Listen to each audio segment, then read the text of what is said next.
Olá, olá, muito boa tarde. Vamos dar continuidade aí, então, nesse projeto Contrastes. Vou aguardando as pessoas chegarem. Ana Laura, Cachacier, que legal, Catedral do Whisky. Hoje nós vamos falar com o Bernardo Pinto. Estou só aguardando ele entrar aqui para a gente já iniciar. Muita surpresa vem por hoje. Aqui o Bernardo. Vamos dá-lo. Olá, olá! É comigo aí, o olá? É com você mesmo. Porque eu não tô me vendo, você tá me vendo? Estou te vendo em Eu tô fortes vendo só cores. você. Como A minha assim? tela tá preta. Bom, tá preta a minha parte. Eu não ligo. Se você estiver me vendo, as pessoas estiverem me vendo, tá beleza. Você tá, para mim, claramente aqui. Agora me fico confuso com essa tela preta aí. Como é que é Deu isso? bizil no Instagram, mas tudo bem. Você quer que eu Aí entra comece de novo. novamente? Você quer que eu te desconecte e te reconecte? Fica aí, eu vou sair aqui e você Sai e já eu entra te de novo. chamo novamente. Vamos ver se sua tela Beleza. aparece. Vamos lá. Bom, deu um probleminha aqui com o Bernardo. Estamos voltando. Deixa ele aparecer novamente para mim. Apareceu. Vamos lá. Nina! Nina chegando. E Agora agora? sim, Aê! agora estamos vendo. Ei, Então, ok. Tudo bom? maravilha! Muito bom. Bom, já Quanto perdemos tempo eu não te aqui vejo? muito tempo, né? Já Manda perdemos bala aqui então, vai. 2 minutos, que eu acho que vai fazer muita falta. Bernardo, antes de mais nada, eu queria, como é o rito que eu sempre faço aqui, te agradecer, dizer que tua presença aqui é fundamental. Você tem um trabalho que você faz aí que eu já acompanho um tempo, acho extremamente relevante. Estou muito agradecido de você ter aceito esse convite e estou muito curioso para aprender mais sobre Jerez. Então, eu gostaria aqui que você se apresentasse, né? Como eu faço com as pessoas. Acho que ninguém define o outro melhor do que a própria pessoa. Enfim. Tá bom. Então, falar um pouquinho da sua Eu que agradeço, pô. trajetória. Imagina. Eu fico feliz demais de estar aqui, porque além de um amigão, é um comunicador do ramo, né, da área das bebidas especialmente, mas não só. Então, para mim, é muito bom poder vir e falar desse assunto que eu não gosto, que é a Jerez. Não gosto nada. Legal demais. Mas e Cara, minha aí? trajetória eu vou Conta. resumir, porque assim a gente Resu- dá Resumo que prioridade se para o for conteúdo. falar seu currículo inteiro, vão ter que gastar a hora da live, aí não vai dar, né? Não é assim, também não exagera. Eu me formei em gastronomia, mas eu comecei a trabalhar com vinho muito cedo. Eu foquei Aham. no vinho. Eu ainda estava estudando gastronomia. Eu, de fato, escolhi estudar gastronomia como minha formação. Eu não fiz outro estudo universitário. Então, ainda Aham. em gastronomia, eu passei a focar nos vinhos. E já Certo. uns anos depois, uma das coisas que eu descobri enquanto estudava vinho foi o mundo do Jerez. Eu me aprofundei no mundo do Jerez e eu comecei a fazer algumas coisas aqui no Brasil, algumas ações aqui no Brasil, em nome da região de Jerez.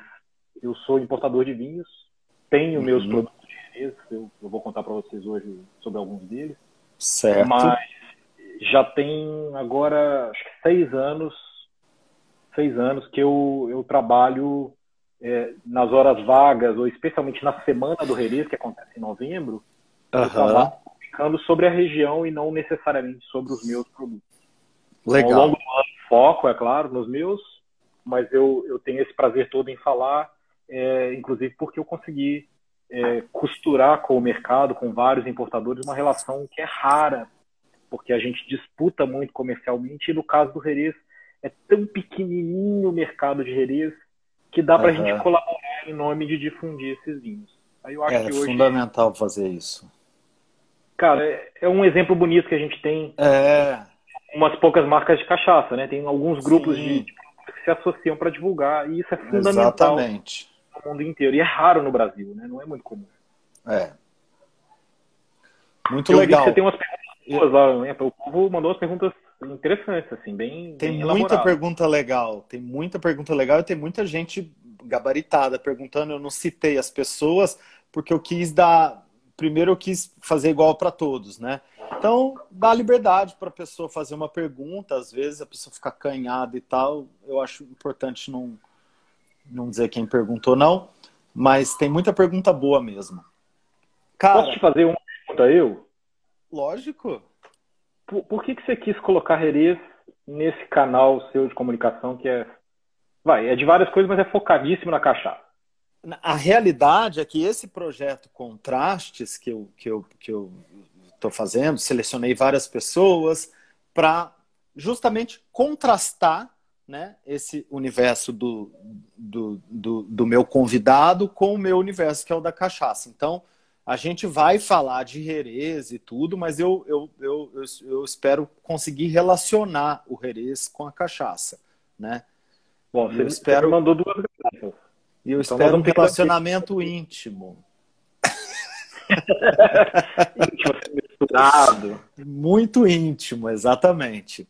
Então, uma coisa que eu não perguntei para as pessoas que estão aqui nos ouvindo, o som tá bom? Nas últimas vezes que eu fiz, as pessoas deram uma reclamada que o meu som estava baixo, e a partir daí eu passei a adotar este famigerado fone de ouvido. Então, era importante saber. Você está me ouvindo bem? Ó, o Gunther respondeu ali sim.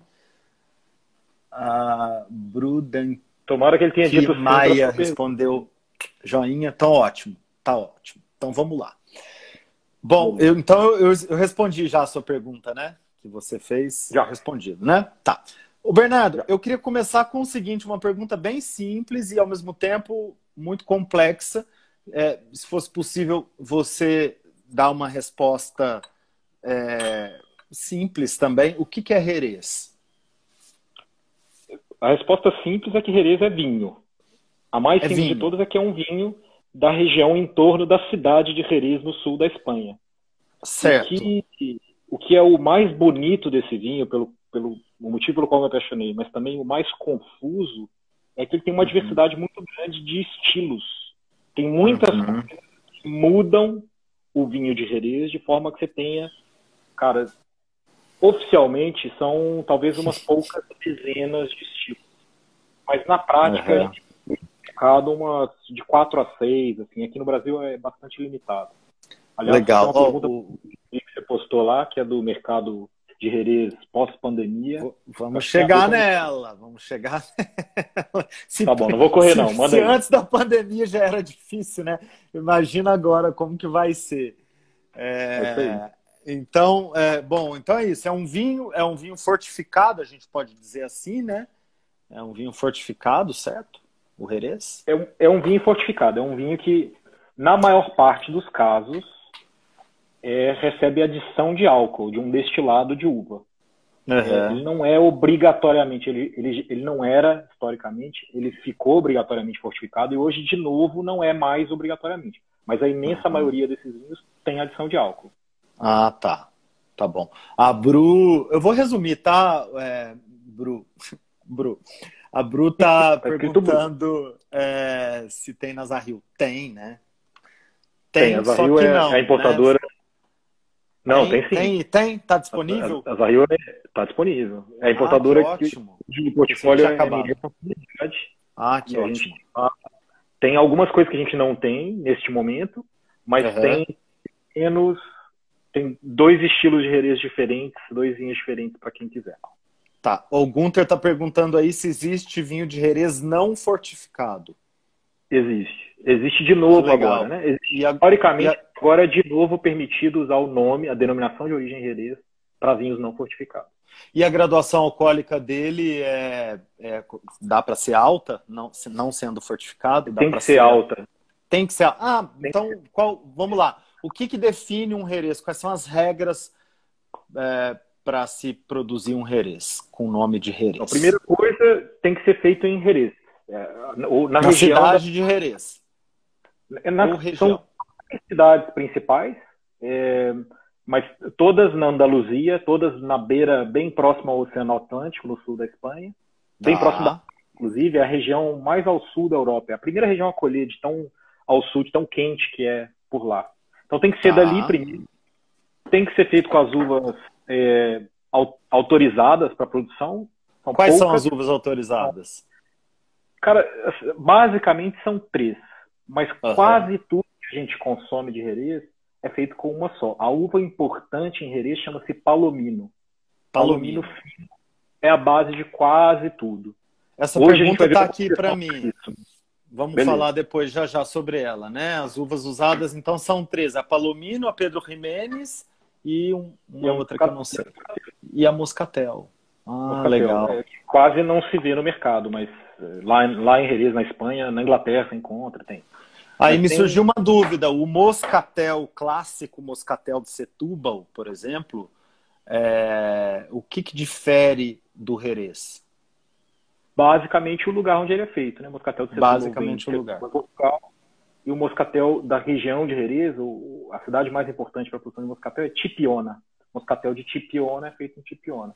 Mas o que faz com que o vinho seja Jerez, né? Então, o lugar, as variedades, e aí tem técnicas de produção que são específicas e obrigatórias para a produção de Jerez. A primeira, a fortificação era obrigatório, ainda é dominante, né? Os vinhos quase sempre são fortificados. Mas a forma de envelhecer esses vinhos é muito diferente também. A maioria, talvez, da sua audiência conheça, porque são muitos bebedores de cachaça ou de outros destilados, a maioria deles conhece, talvez, o método Soleira. Soleira. Não é muito conhecido no mundo do vinho, exceto por Jerez, basicamente, mais uma ou 2 regiões. Mas é muito usado no destilado, né? A cachaça tem muitas destilarias que fazem soleiras. Ou pelo menos algumas. Não, tem algumas. Tem, na verdade, pouquíssimas. Eu até tenho uma pergunta aqui do Raul, da Magnífica. Ele está dizendo aqui que a Magnífica é a primeira cachaça que utiliza o método Soleira, né? Já tem alguns anos que eles produzem. E aí, lá, no sistema Soleira da Magnífica, são 7 andares, né, de barris, são 7 baterias e uma criadeira, que é a que fica lá embaixo. Aí eles vão trocando a cachaça ano a ano, até que no final eles colhem toda a cachaça do barril que fica, dos barris que ficam na soleira. O que muda, ou seja, como é o sistema de soleira clássico para o Jerez? Então, primeiro, soleira é um termo oficial de Jerez, e se a gente tivesse que ser correto, você não pode usar soleira fora de Jerez. Mesmo? Assim, tecnicamente falando. Na prática isso interessa pouco, é uma forma, estão tentando proteger coisa que talvez não precise, tem outras coisas mais importantes, né? Tá. Você pode exportar para a Europa, por exemplo, uma cachaça que tem escrito soleira no rótulo. Nem rum, nem nenhuma outra coisa. Ela é exportada como reserva soleira. Não. Porque na Europa o termo soleira é protegido. Não sei mesmo? Se mas... Bom, a gente descobre depois, vamos ver como estão com isso daí. Mas basicamente a soleira é uma forma de você manter uniformidade de sabor. É uma técnica de mistura constante, é um envelhecimento dinâmico. Quer dizer que constantemente tem vinho entrando e saindo, ou no caso da cachaça, né, o destilado, entrando e saindo. De forma que a cada vez que você engarrafa, você tem um produto mais parecido com aquilo que já foi engarrafado antes. Nos destilados, essa variação é menor do que nos vinhos, né? Existe mais uniformidade com o passar dos anos. Mas no caso dos vinhos, como a produção das uvas sofre muita influência do clima, dos anos, do passar do tempo, você consegue manter essa uniformidade quando você mistura constantemente vinhos de diferentes anos. Então, isso que você descreveu, que é o sistema de soleira, né? Ele é ilustrado nos livros e produtores pequenos vão ter pilhas de barricas em que você tem em cima, normalmente, a produção mais recente e no chão a produção mais antiga, já está misturada. Você tira da de baixo, engarrafa uma parte desse líquido, não tudo. Uma parte, Tira e engarrafa uma parte. E aí você coloca naquele barril de onde você tirou para engarrafar um pouco do barril um pouquinho mais novo. E nesse barril um pouquinho mais novo, você repõe o que você retirou com um de um barril mais novo ainda. Até chegar num vinho novo, sem envelhecimento nenhum. Exatamente. Entendi. E aí são pirâmides, né? Não são, Paulinho, na prática não são, não. É muito didático isso, porque facilita explicar. Mas se você vai a uma vinícola, de fato, são pilhas de barricas, sei lá, num armazém você tem a pilha mais antiga, num canto de lá você tem uma pilha mais nova, porque para você ter uma pirâmidezinha, sua produção tem que ser muito pequena, né? Para você ficar mantendo pirâmidezinhas, assim. Então isso é comum em microvinícolas familiares ou no barzinho na cidade onde o cara tem uma produção própria de Jerez. Mas nas vinícolas mesmo não são, não. São fileiras e fileiras de barris. Entendi. Ô Bernardo, eu tenho uma série de perguntas aqui, você já deve imaginar, mas eu tô aqui com água na boca, cara, aquelas garrafinhas que você me mandou, eu queria beber logo. Isso. Vai, vamos falar de Jerez. Então, é uma pena que o pessoal não está bebendo, mas... É uma pena, minha boca já encheu d'água só de pensar que vai ser agora. Tá cozinho na temperatura boa aí? Tá, eu fiz tudo que você me orientou a fazer. Coloquei na geladeira os que eram para ficar na geladeira, coloquei 1 hora antes os que eram para ser colocados 1 hora antes. Tá bom. Mas então, já tô aqui com as minhas taças prontíssimas para começar aqui a brincadeira. Deixa eu ver, cadê? Vou até... Você tem taça aí? Você precisa de taça? Se quiser, eu tenho umas tacinhas aí. Vou te mostrar tudo que você quer ver. A minha maletinha de taça, as taças ficam lá embaixo, né? Eu tô no maletinha de taça que eu levo para as degustações. Olha só que capricho, meu amigo. Ô Pri, você que tá aí na geladeira, vocês poderiam fazer o favor de alcançar essas garrafinhas? São 6 garrafas, estão numeradas ali, então, Paulinho. Não, essas não. Diga. Só 3 primeiro? Tá, então vamos só a 1, 2 e a 3. É isso? 1, 2 e 3 primeiro? Pode ser. Pode ser? Pode ser. Pode ser. Então temos aqui, não, infelizmente, pessoal, ele não me mandou a garrafa como ela veio ao mundo, né, inteira, com rótulo e tudo. Brincadeira. Ele mandou nas garrafinhas que o Jequitaia tá mandando. Olha, vem um drink aqui, aproveitando, fazendo um merchanzinho pro Jequitaia. O Jequitaia tá mandando os drinks, que na verdade são duplos, né, B? Alguns deles são. Não alguns são, exatamente. Dose única, dose e meia e tem dose dupla. Perfeito. Cara, então tá. Então as outras eu volto pra geladeira, é isso? A 5, 6... Não. Pode deixar fora, porque senão agora vai ficar gelado. Deixar fora, tá ótimo. Então tá, vamos lá. Vamos continuar falando de Jerez e aí você pode me ilustrando, né? Através dessas amostras que você me mandou. Eu te mandei garrafinhas numeradas para você não ficar influenciado antecipadamente com o que são os vinhos. Para eu não ficar o quê? Influenciado. Não tá ouvindo bem? Tá. Tô ouvindo, claro, sim. Pra não ficar influenciado, tá certo. O negócio do Jerez é que, justamente, os vinhos são tão diferentes entre si que alguém chega no restaurante e fala, eu quero tomar um Jerez. Se a gente não tiver cuidado, dá pra gente falar, tá bom, mas o que você quer? Um vanilha, um amontilhado, um palo cortado, um oloroso, um Pedro Ximénez, um Edama, um Dos Rachas, tem 1 bilhão de estilos diferentes que é confuso.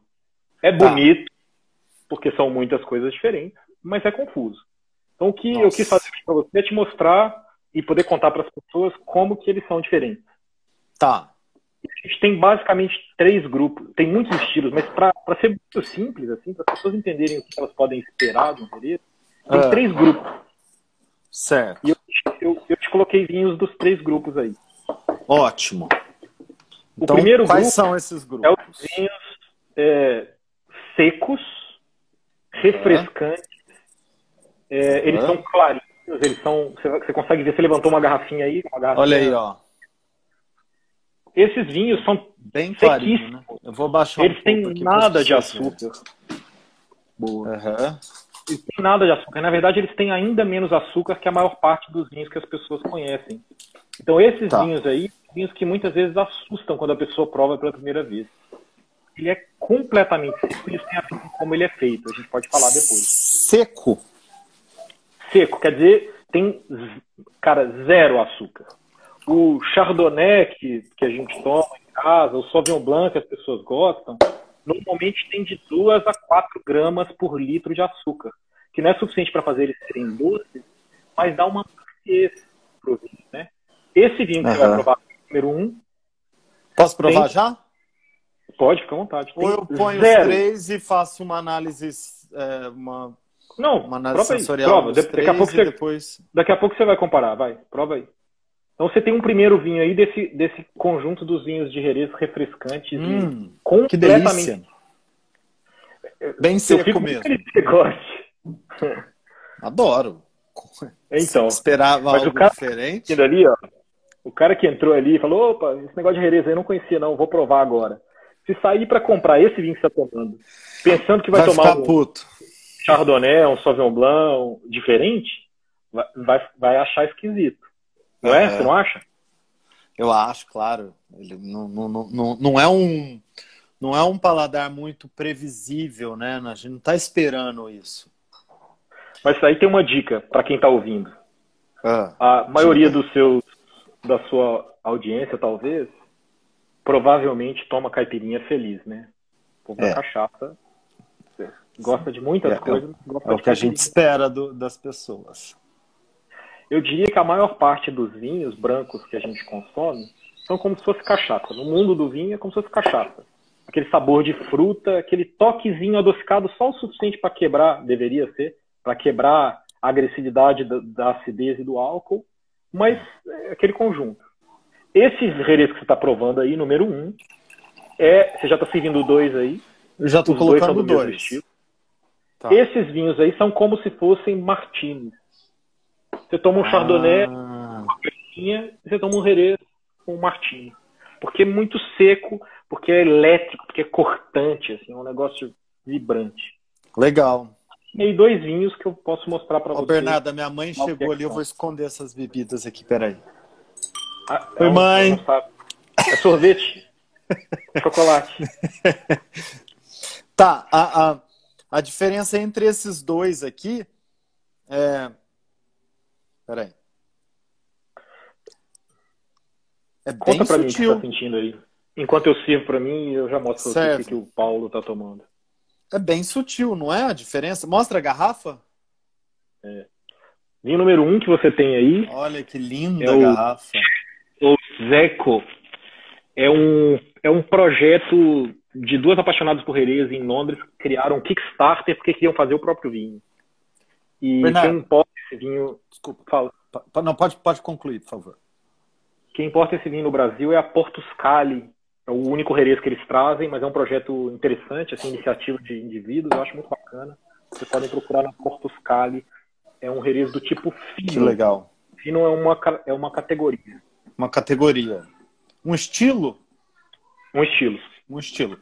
Cara, eu achei esse daqui mais ávido na boca. Eu achei ele mais picante. Eu tive uma sensação de, sabe, ele é mais agitado. E esse aqui, o primeiro, isso até me faz confundir como sendo mais seco, mas eu sei que não é. Por que não é. Os 2 são secos igual. Porque você está descrevendo precisamente algumas coisas que são diferença básica entre esses 2. Eles são muito parecidos. Alguém que não conhece Jerez, não está acostumado, não vai ver diferença entre os 2 no primeiro momento. O segundo vinho que você está provando aí é Laguita. É um grande clássico do adoro. Do Esse é um vinho que eu importo, né, que eu represento aqui no Brasil. Maravilhoso. É uma manzanilha. Manzanilha. Os 2 vinhos é muito legal, porque a diferença entre esses 2 vinhos é o lugar onde os vinhos foram envelhecidos. Uhum. O jeito de fazer é exatamente o mesmo. Só que fino é o vinho que foi envelhecido lá na soleira, na cidade de Jerez, ou na região de Jerez. E Manzanilha é o vinho que foi feito exatamente do mesmo jeito que o fino. Envelhecido em Manzanilha. Em Barrameda. Envelhecido aonde? Sanlúcar de Barrameda. Ah, legal. Bom, nossa, muito legal. Bom, Jerez. então é isso. E aí tá a Sus Menga está perguntando entre o Tio Pepe Palomino Fino e esse primeiro, quais são as principais diferenças? Não sei dizer. Basicamente, quem fez? Tio Pepe. Basicamente, quem fez? O estilo é fino. Tio Pepe é um fino. É provavelmente o fino mais importante do mundo de Jerez, porque é um clássico de muito tempo. É produzido numa quantidade muito grande, com um padrão de qualidade bastante alto. É um grande embaixador do Jerez, o Tio Pepe. A diferença entre isso que a gente está tomando, o Seco e o Tio Pepe, é que o Tio Pepe é de uma vinícola e o Seco é de outra. Claro, vai ter diferença de sabor, mas a técnica de produção é exatamente a mesma. Legal. O Gunther está falando aqui da flor. Manzanilla tem mais flor por estar mais próximo do mar. Eu queria que você explicasse, porque é um assunto muito interessante, a formação da flor e toda essa relação de proteção que a flor dá para a bebida e tudo mais. No próximo vinho. Você serve o seu terceiro vinho. Porque maravilha!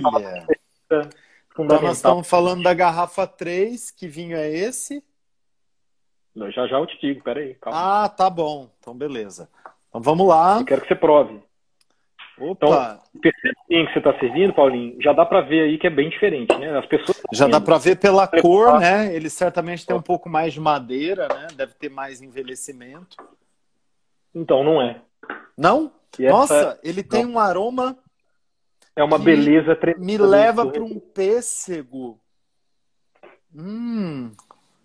Frutas amarelas.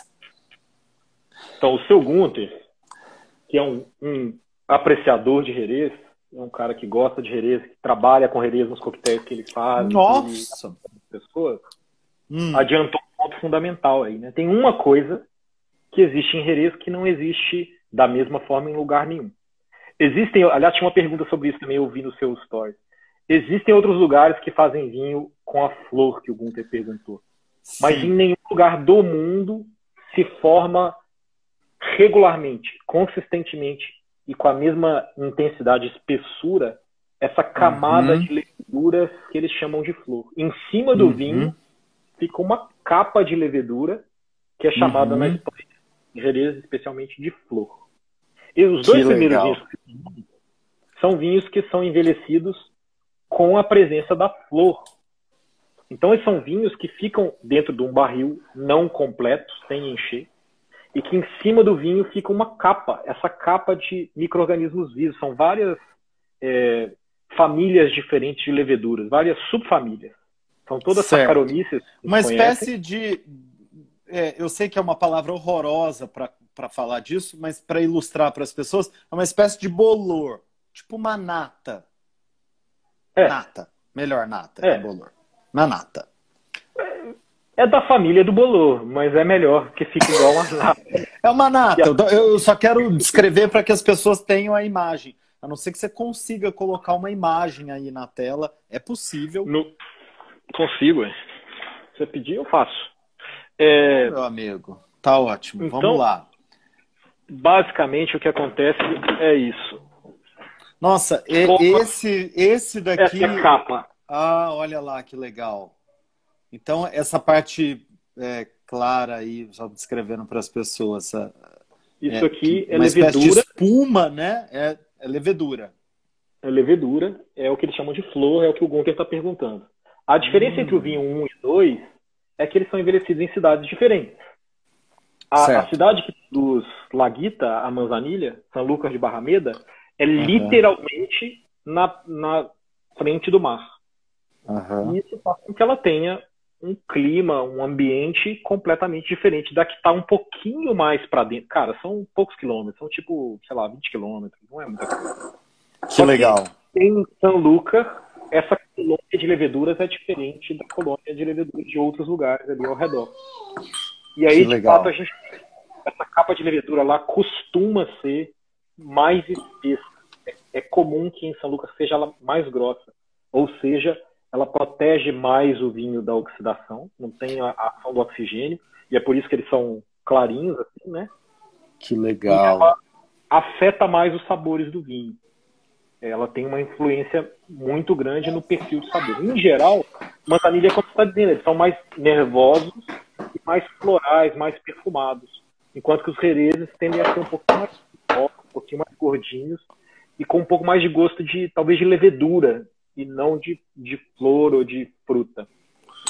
Esse terceiro que eu tô tomando, ele é, cara, ele te dá a impressão de que, pelo aroma, de que vai ser doce, e aí quando você bebe, ele não é exatamente doce, né? Bom, esse é o primeiro exemplo do segundo grupo. Falei para vocês que tem 3 grupos. O primeiro Três é grupos, esse. né? Então vou separar um pouquinho aqui. Se você quiser ir servindo do quarto vinho também, enquanto eu explico esse terceiro. Opa! Também grupo.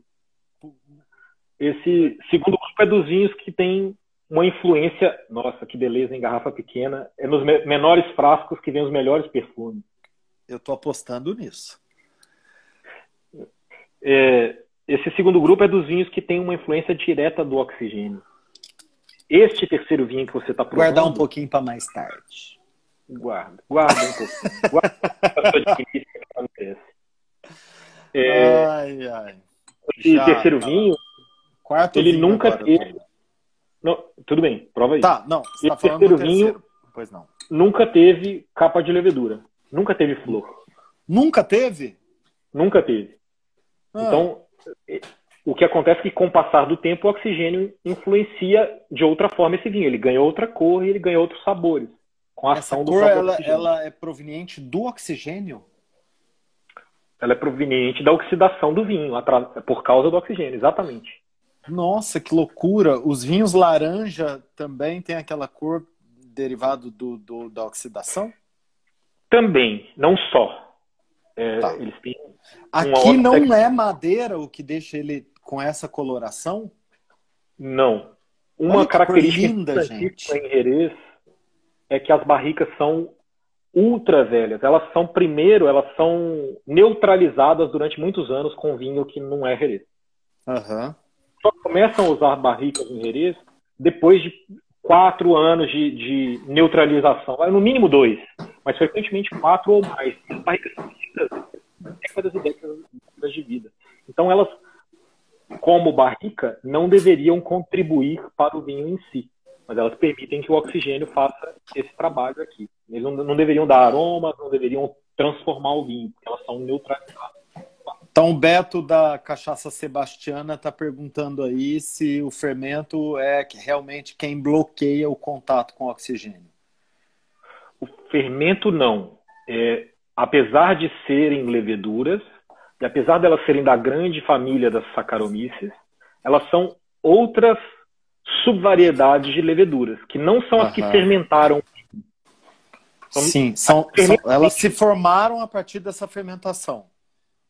Não, elas vivem no ambiente. Elas vivem dentro da barrica, elas vivem no ar e elas contaminam o vinho depois que ele já está fermentado. Por essa razão, a barrica não é completamente cheia também. Para estimular ela não é completamente essa proliferação. Para ter oxigênio, para que essas leveduras se alimentem de oxigênio. Se ela estiver cheia, a levedura não tem o que consumir. Então, que loucura, hein? No caso desses vinhos, é para isso. No caso destes vinhos aqui, do 3 e do 4 que você tem, as barricas não são preenchidas para que haja mais oxigênio oxidando esse vinho, entre aspas, né? Trabalhando a oxigenação desse vinho aqui. Olha, o 4 aqui eu deixei ele dar uma aerada para ele dar para ele abrir um pouco mais, né? Ele me aparenta menos doce aromaticamente falando do que o 3, e ele me aparenta um pouco mais de madeira. Agora eu não sei se essa madeira está aparecendo aqui ou não realmente, ou se estou sendo enganado por alguma coisa. Eu vou beber, peraí. Não, bebe que você já vai me contar o que você sente aí. Mas o 4 é uma mistura... Eu sinto uma potência alcoólica maior. Tô te ouvindo. Eu sinto uma potência alcoólica maior, eu sinto menos frutas que no 3 e eu sinto mais picância do que no 3. Um leve amargor. Ah, lindo. O que você tem aí é uma mistura desses estilos. É um negócio maravilhoso que... Bom, e esse é um vinho maravilhoso. Maravilhoso, inclusive... O 3 é um irmão do tio Pepe. A vinícola do Fácil, que a Suzy falou, é a González Bias. Esse é o Alfonso, que é um irmão do tio Pepe sem flor. Um irmão em papas, né? Feito pela mesma vinícola. Então esse é um vinho do estilo oloroso. Eu não quero complicar a vida de ninguém. Oloroso. Oloroso é o Jerez que não tem envelhecimento com é um envelhecimento. O vinho então as duas famílias aqui, 3 e 4, outras duas varietais de uma mesma família, certo? Outros dois estilos. Dois estilos. Varietais. Sim. No mundo normalmente faz referência à uva, né? E a esses uva, são todos... tá certo. Estilos. Isso aqui é tudo a mesma uva, plantada no mesmo lugar, mas envelhecida de jeito diferente. Tá certo. Tá certo. O vinho número 4, você tem uma garrafinha tão pequena, porque eu tenho uma garrafa pequena e por cima tá quase acabando. Isso aqui é uma raridade, porque não se encontra no Brasil. Aliás, adiantando essa parte da pergunta lá, né? Tem pouca coisa hoje disponível em estoque no mercado. Certo. Então, os 3 primeiros que a gente provou existem no mercado brasileiro hoje, estão à venda. Seco na Portuguesa, Laguita na Zarril e o Alfonso na Inovine, a Aurora, a importadora que faz os González Bias. Tá. Este vinho, que é o número 4, é um amontilhado do produtor Fernando de Castilha. E esse é um vinho que não existe no mercado brasileiro mais. Ele já esteve, mas não existe mais. Isso aqui é um vinho como esse, que começou a vida com flor. Certo. Passado do tempo, normalmente de propósito, mas no a caso flor acaba. De passar do tempo, a flor acaba. Então você tem uma oxigenação gradual do vinho. E aí ele muda de cor também. Ele muda de cor também. Mas você tem uma mistura da sensação, que você falou de picância, desse nervo que tinha talvez no segundo vinho, essa maciez, essa coisa que lembra a madeira que tem no terceiro vinho. Né? É um ponto intermediário entre esses dois aí. Mas, que maravilha.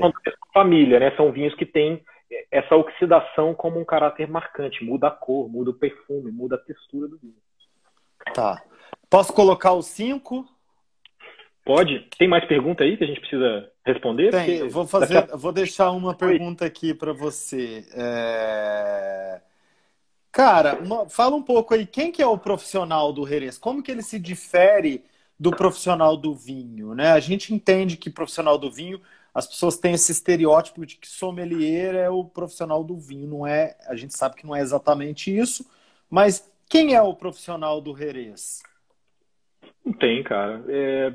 Sommelier é a pessoa que no restaurante tem a função de realizar a venda, o serviço, a atenção das bebidas. O foco está no vinho porque a tradição disso começou com o vinho, mas é o profissional das bebidas no restaurante. Mas esse profissional pode ser... E o profissional do Jerez? Quem é esse cara? Existe alguém? Não existe essa categoria. Não existe. Tipo beer sommelier, tipo o cachacier que nasceu aí esse tempo atrás. Eu inclusive vi que pelo menos passaram por aqui agora alguns desses profissionais. Eu vi o Gabriel Raeli aí, o Paulo Bramer. Eu não sei se está aqui, mas uma grande embaixadora do Jerez é a Gabriele Frison. São todos eles profissionais do vinho. Alguns sommeliers e outros, sei lá, como eu não sou sommelier, não tive formação, eu não fiz atendimento das pessoas como deveria, né, num restaurante, profissionais do vinho, e alguns deles são apaixonados por Jerez. O profissional do Jerez é um cara que se encantou pelo Jerez e apresenta isso para as pessoas. O Gunther tá falando que o profissional do Jerez é o bom sommelier. Porra. Na minha opinião pessoal, também. Mas não dá pra dizer que alguém não é bom sommelier só porque não gosta. Quase que dá pra dizer. Mas vai, gosto é gosto, cada um tem o seu. Você tem mais um vinho aí, Paulinho? Você já pôs gosto mais um vinho é fruto. Hã? Como? Você já pôs mais um vinho na taça? Acabei de colocar os 5, tá assim. Eu tô só percebendo os aromas dele. Eu já senti um pouco de dulçor aqui no aroma mesmo. Não sei se vai acontecer, né? Se ele vai me enganar igual me enganou no terceiro. Mas vamos lá, vou provar. Esse vinho que você tem aí, número 5, que tem a mesma coloração dos outros dois, né? É ele já tem uma textura diferente, ele é mais adstringente na boca. Ele tem também uma potência alcoólica muito, muito evidente. Achei que o álcool brilhou aqui. Deixa eu ver mais um pouquinho. Cara, essa garrafa também eu consegui com a ajuda, aliás, da Gabi Frison. Gabi, de última hora, conseguiu para mim uma garrafa, uma das últimas 3 do mercado, aparentemente, para hoje. Nossa, e esse é maravilha. Também tem a ver com os outros dois, não é? Também e não é doce, parecidas. Né? Ele parece que é, só que não é. E não é doce. Ele te deixa sempre ali. Esse vinho você já conhece. Eu tenho uma maravilha dessa. Eu sei que você ganhou uma garrafa. Nossa! Isso aqui maravilhoso, né? É um estilo chamado palo cortado. Palo cortado. Que é, teoricamente, é um vinho que não é produzido, é um vinho que acontece. É um vinho que foi... o Gunther está perguntando se é palo. Palo. Por quê? É um vinho que foi destinado originalmente a ser um fino. A ideia, quando eles começaram a fazer esse vinho, era fazer um fino. E quando o cara separa vinho para fazer fino, a tradição diz que ele precisa indicar na barrica, porque antigamente era o único jeito de fazer, com um tracinho. Tracinho, que parece alguém fino, ou um pauzinho, palo. E o que acontece de vez em quando é que algumas dessas barricas não formam flor. Não forma essa capa de levedura. Aí corta. E quando o produtor percebe que isso aconteceu, e essa é uma parte da história, ele vai lá e risca. Isso aqui não é mais fino. E aí ele continua essa produção igual ao oloroso. Então você tem aqui, na verdade, um oloroso, só que a base dele tinha sido pensada para fazer um fino. Então ele tem o sabor do oloroso, a textura do oloroso, o perfume do oloroso, mas tem um refinamento, uma secura, alguns elementos que são do fino, que são do vinho que teria servido para fazer um fino. Que maravilha! Então, isso aqui é basicamente o que a gente tem de Jerez seco. São 3 grupos. Então, o primeiro dos vinhos refrescantes, completamente secos.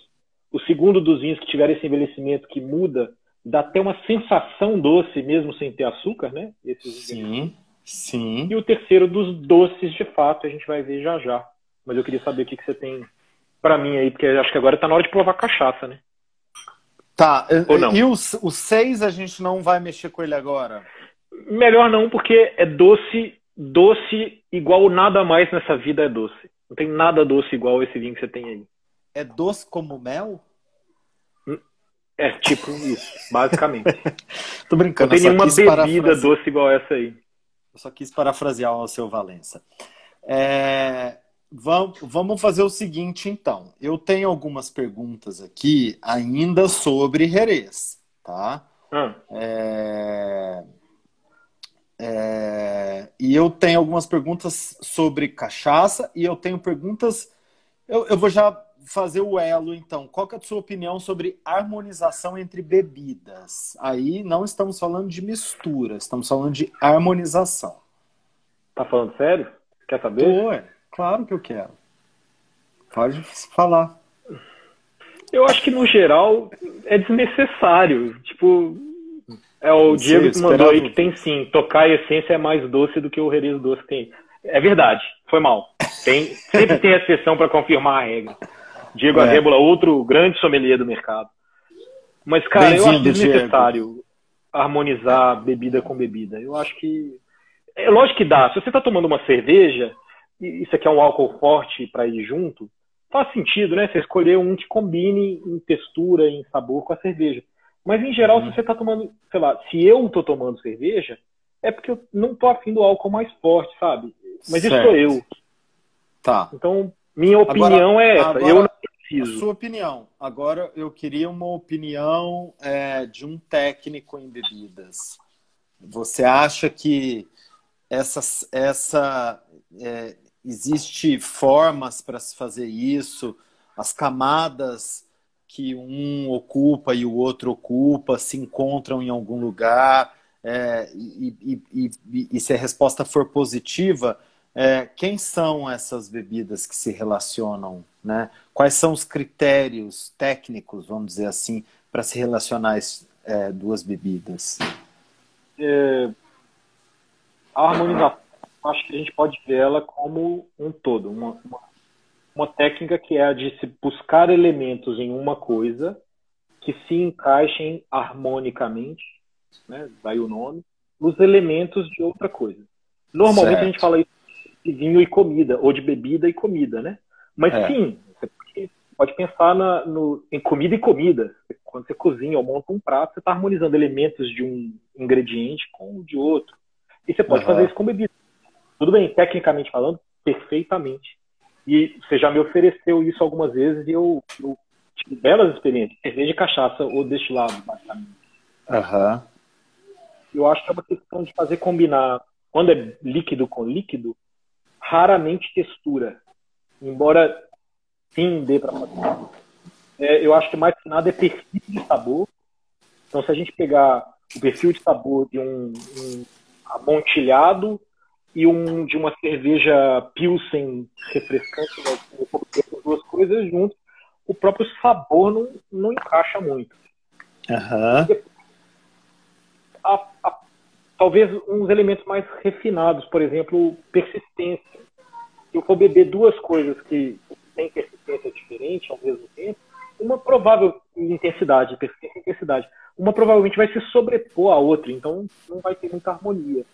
Eu acho que isso foi muito legal na degustação que você me propôs, em que havia cervejas refrescantes, leves, talvez como um querosino, e uma cachaça branca, refrescante e vibrante. Uma cerveja super concentrada, super envelhecida, e uma cachaça dupla barrica, também concentrada. Sim. E contra essa harmonia, né? Eu achei que foi muito legal aquela experiência.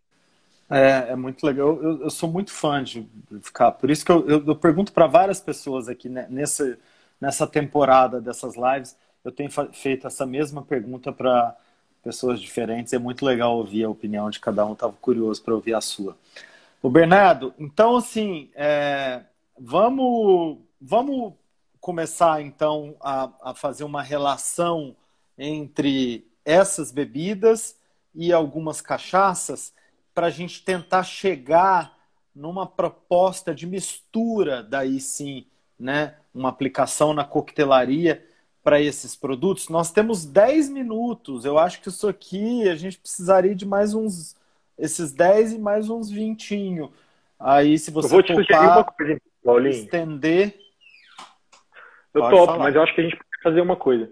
A gente podia, talvez, provar as cachaças que você escolheu e falar sobre as cachaças, seguir nessa linha de degustação de análise delas. Sobre... Aí a gente vai passar 10 minutos. A gente começa uma outra live mais curta para falar de coquetelaria em si. O que você acha?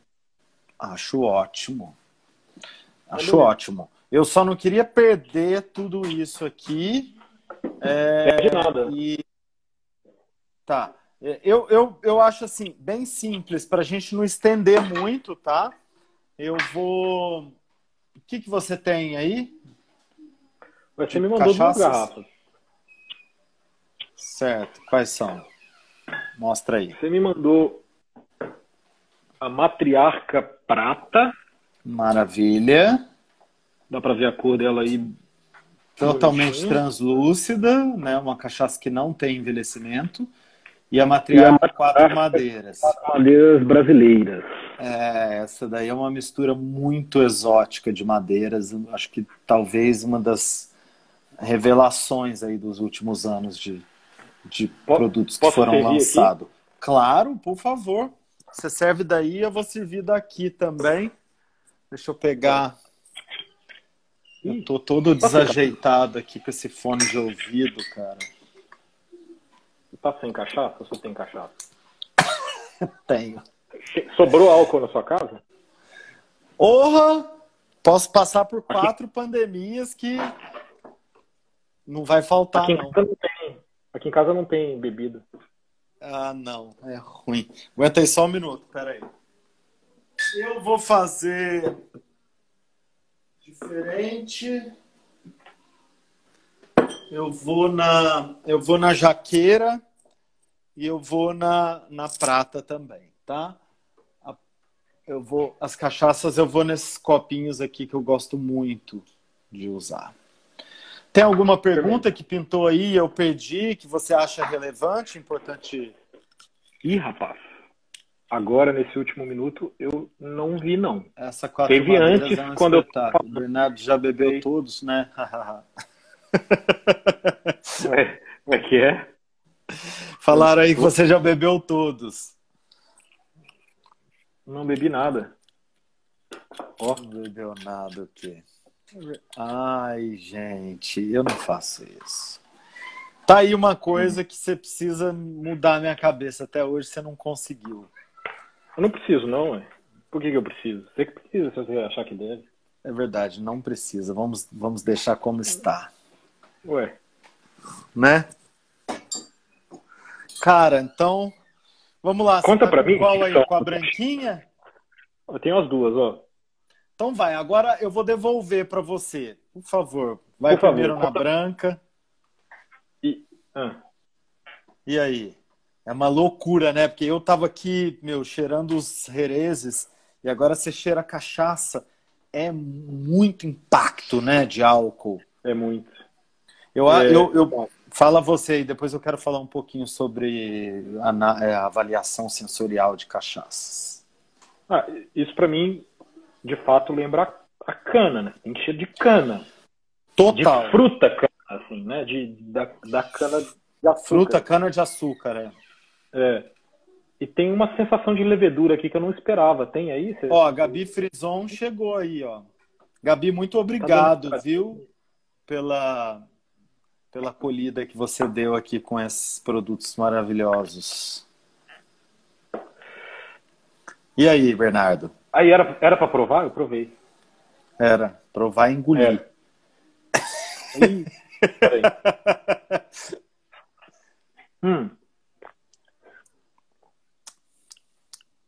Eu gosto de como é picante.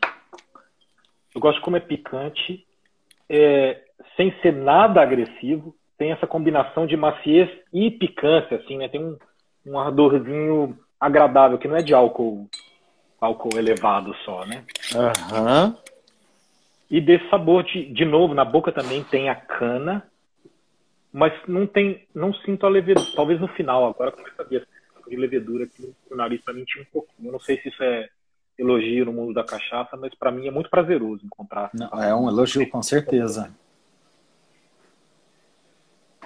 Então tem um nervo, assim, que me lembra, de certa forma, um fino, né? Estimula o paladar, me faz ter vontade de comer alguma coisa, de beliscar uma coisinha fresca. Tá aí, né, essa coisa do tira-gosto na cachaça, né? Impressionante como é um... Dá um gole no herês. Vai, dá um gole no herês aí. Eu também vou. Vou dar no branco. No...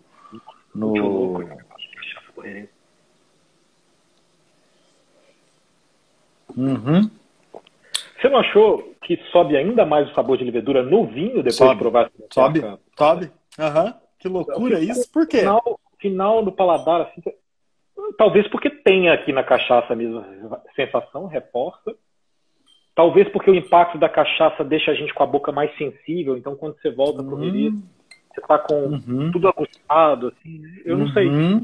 Que loucura. Olha quem chegou aí, Norberto do Frangó, meu querido. Ó, o Norba. Muito bem-vindo, Norba, corintiano roxo. Bem-vindo, cara. Tô doido pra ir no Frangó, esperar passar todo esse auê, Eu comer acho umas que pode coxinhas ser lá, diferente. encher a cara de coxinha lá. Ai, ai. Olha, Bernardo, é um belo casamento, hein, cara? Eu achei que tem graça, hein? Toda graça. Hum. Lucas, da Matriarca, Ó, olha aí, ó. Muito bem-vindo, Lucas. Boa noite. eu, Como você tá? eu sei que a gente vai falar de coquetel daqui a pouco, mas Eu acho que a gente já podia começar a falar logo. então, falta poucos minutos para acabar. Falta quantos? Perder esse povo, eu não quero perder esse povo bonito que tá aí, eu tô vendo, o Gabriel Será que continua esse povo vai aqui, a continuar Carla com a aqui. gente? Eu acho que Cara, para se então receber, já vou falar das pautas jeito, que nós vamos falar nesse segundo capítulo. Nós vamos falar manda. mais um pouquinho sobre Jerez, tá? Eu quero que você fale um pouquinho das uvas Palomino e Pedro Ximénez. É, eu quero que você fale sobre importação pós-pandemia, que eu acho isso tipo, um assunto muito relevante. Uhum. É, e eu gostaria muito de falar sobre inovação na coquetelaria a partir do Jerez e a partir também da cachaça. Nós estamos falando aí de duas bebidas que na coquetelaria são muito relevantes e muito pouco exploradas. E principalmente essas duas bebidas juntas, elas chegam a resultados incríveis e eu tenho isso como exemplo no coquetel que tem lá no Jiquitaia, que é o Flor da Paraíba, que eu acho que é um dos coquetéis que eu mais gosto. E eu não estou falando dos coquetéis do Jiquitaia, acho que é um dos coquetéis que eu mais gosto e eu posso botar toda a coquetelaria clássica no meio junto. E aí a gente pode falar sobre essa relação do Jerez com a cachaça na coquetelaria. Tá bom. Eu fiquei Acho que é animado muita agora. coisa já. E Agora eu queria não, agora eu fiquei animado. Agora eu quero mais meia hora A de Nina tá conversa. falando aqui, ó, vou fritar risoles pra gente comer pós-live no muro. Ó, Nina, o, o grande Arthur, ideia, hein? eu acho que vai acabar aí, né? Quanto tempo a gente tem? O Arthur pediu dica para Não, comprar na Espanha, Jerez barato, BBB aí, rápido, fácil de achar. Isso daqui é um dos grandes clássicos de Jerez, Laguita, você deveria achar em Laguita, maravilhoso. Barcelona, Arthur. Mas Vila Viniteca, em Barcelona, é um endereço para descobrir Jerez de padrão, assim, Vila Viniteca. é, Alguém é poderia de escrever isso aí nos comentários pra gente não esquecer, por favor? Vila Viniteca. É, Ah, isso, rapaz, digitei faça errado. isso. Viniteca. Aí, ó. O Norberto ficou bravo aqui porque eu falei que ele é corintiano. Para. Para de fazer Ai, isso. Norberto, ó, começou uma contagem regressiva aqui. Gente, eu não vou nem esperar essa contagem. Eu vou encerrar e já vou voltar novamente, tá bom? Boa, tô aqui. Aguenta aí.